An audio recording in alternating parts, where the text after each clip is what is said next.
Welcome back to Press Review. Let's start by taking a look at today's front pages in the Middle East. Starting in Lebanon, Progressive Socialist Party leader Walid Jumblat has said that thanks to the announcement by MP Michel Aoun's parliamentary bloc, Lebanon has now entered a power vacuum.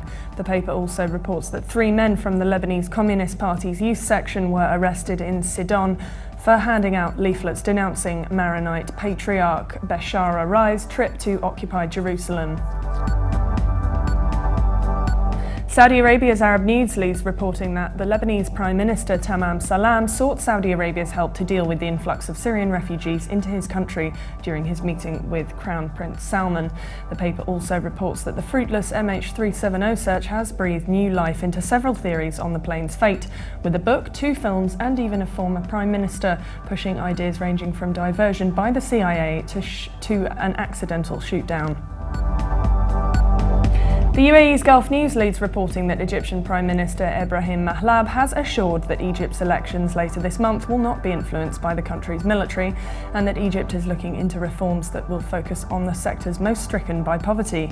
The paper also reports that Arab Media Forum visitors crowded round for a chance to take a picture with a simple woman from rural Egypt who told Obama to shut up his mouse.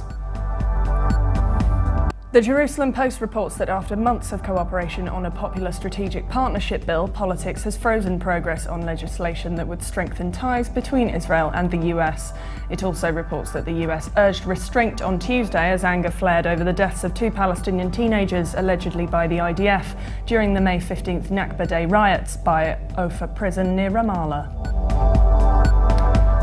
The Egypt Independent reports that the Cairo Criminal Court has sentenced former President Mohamed Hosni Mubarak to 3 years, his sons Alaa and Gamal to 4 years in rigorous imprisonment, and ordered them to return 21 million Egyptian pounds with an additional fine of 125 million Egyptian pounds each.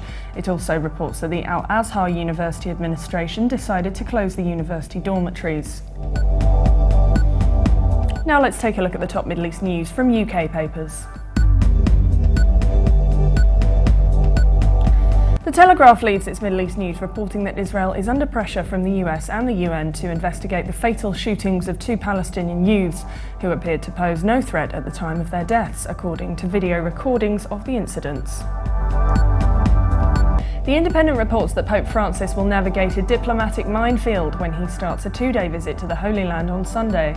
The paper adds that Palestinian activists were scathing about the Pope's plans to make the first visit by a pontiff to the tomb of Theodore Herzl, the founder of Zionism, the political movement that established Israel and displaced the Palestinians.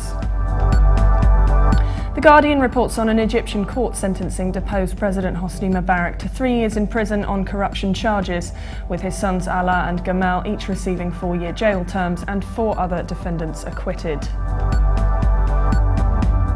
Now let's take a look at the top stories in international papers. China's Global Times reports that the UN Security Council has welcomed the announcement of the initial results of the Iraqi parliamentary election, urging the country's leaders to engage as quickly as possible to form a government that represents the will and sovereignty of the Iraqi people. And finally, the Washington Post reports that when Egypt's military ousted President Mohamed Morsi last summer, it also shunned political ties with the Islamist leader's chief financial patron and a key energy partner, the gas-rich Gulf state of Qatar. The paper says that now the fallout from that diplomatic split is exacerbating authorities' struggles to run the country's power plants as temperatures begin to soar. And for more updates, please visit Levant.tv.